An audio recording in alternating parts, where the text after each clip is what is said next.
What's up, Team Daddy there? So for today's video, base po sa ating title, ayan, tuturuan po natin ang mga host natin kung paano po sila makakapag-transfer ng kanilang salaries papunta po sa ating mga owners. So ayan, dyan po, clinic lang po ng host na yan ang kanyang me, ayang me, sinelect niya lang po yung me. Then after that po, clinic niya po yung verify.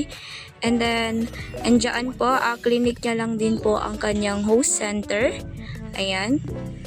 And then, kung mapapansin nyo po, nandyan po ang yung exchange.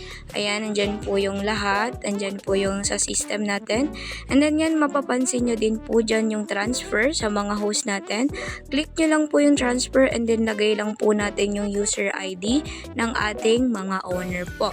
So, ayan. Yan po ay example lamang, no?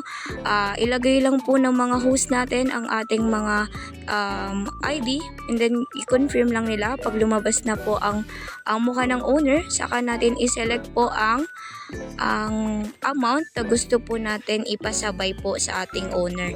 So ayan, sinelect niya lang po dyan ang 4.5 and then kinonfirm niya lang po yan and then may nakalagay na pong success.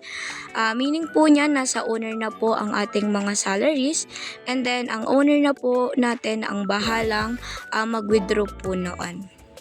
Yun lang po. Maraming salamat.